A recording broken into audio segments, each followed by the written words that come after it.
I mean, so if I were a new musician, had no idea, didn't go to school for music, you know, break down what is music publishing if I were a child. How would you explain it? Absolutely. All right, let me do it.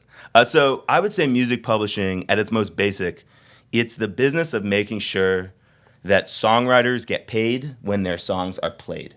So what does that mean?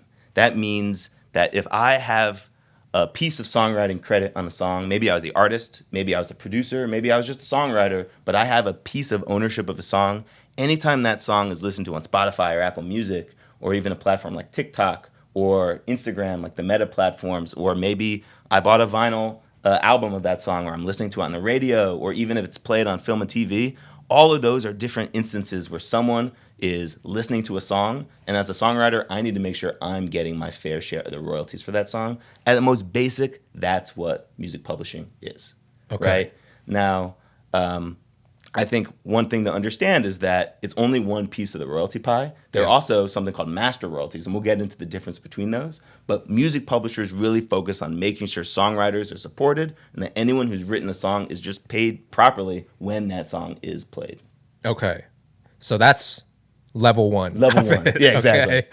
Okay. We're going to progressively get deeper into how that world works and then the different pieces of the pie.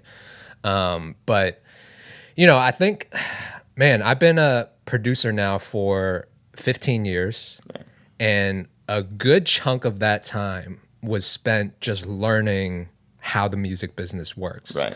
And as I got further and deeper into it, I realized, like, man, this is so complicated. Like, why is the music business so fractured, and why are things set up, you know, the way it is, and kind of complicated?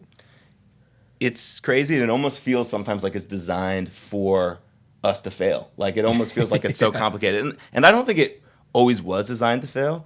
But, you know, I think that, well, first off, I mean, would it be helpful to kind of talk about the difference between publishing and sort of distribution? Okay, so, because I gave like a definition about publishing and songwriters, but like, what does that mean? Yeah. What I would say is this. If you're an artist and you're putting out music on Spotify and Apple Music and YouTube, and you're starting to build an audience, you know, you will put out music through a distributor like a DistroKid or CD Baby or STEM, and you'll start getting royalties from them. And I think the thing to understand when we're thinking about publishing is that the royalties that you get from your distributor, from DistroKid, let's say, that's your master royalties. That's only part of the puzzle. And there's a whole other part that in some ways feels like invisible, and that's called publishing. And whereas the master royalties that you get from your distributor, if you're an artist, that's tied to the recordings you make. The way I think about recordings, it's like the specific track I put together, the drums that I sequenced, the synths that I put on there, the vocals that I put on there. That's a specific recording. The song is the actual music and the lyrics. And you might collaborate on a song with multiple other people, and that's a whole other separate form of royalties. And the reason that exists is because there are some people who help write songs who might not make that specific recording, but who still need to get paid, right? So when we think about music publishing, we're talking about a separate royalty stream for the people who help write the song that's separate from what DistroKid or from what CD Baby or STEM will pay you for the master royalties. And that, I think, is what's so important for creators of all stripes to realize, is like, just because you put your music up on distribution and you're starting to get some royalties that way, amazing. It's only one piece of the puzzle, and you still need to actively go out and find your publishing royalties, track them, and making sure you're getting paid that money. Otherwise, you're just leaving money on the table that maybe you didn't know exist, but could be a really meaningful part of your ability to thrive as a musician and make a living. Right. So it's complexity, but in some ways it's complexity that's there to help you get paid in new ways from your music, and help also your collaborators on the songwriting side also get paid. So I think the complicated part is, like, there's not just one company or organization that collects everything for you. Right. Like you said, if you're with a distributor, that's one type of royalty on the master, on the sound recording. Right.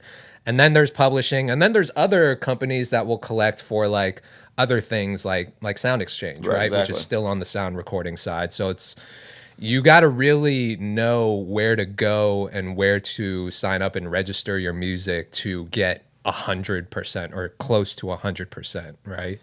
I think that is a challenge. And I think on the publishing side, and first off, we can get into all the different parts of the publishing side and why it feels so complicated. I think the good news is like on the publishing side, this is why what we call global publishing admin companies exist, is because if you want to collect your publishing income, there are so many different individual streams of different types of publishing royalties, different collection societies where you need to register your song. But like, if you're a musician, you're a musician. Your job is to make music. Your job is to make the best art you can to grow your audience. And it shouldn't be to have to like understand how to register your song in 100 different places. Yeah. So, part of, and we'll get into what KOSIGN is, why we created it, why we think it's important. But at its most basic, what it is it's a single place to send your songs so that on the publishing side, you're covered, right? So that we can make sure that you have a company who is going to register your share of the publishing at every collection society around the world so that you're just not leaving money on the table. Because like it is extremely complicated, and I think people should understand all the different parts of it, but also understand the tools out there for them to just make sure that they're covered and that they're just collecting their money.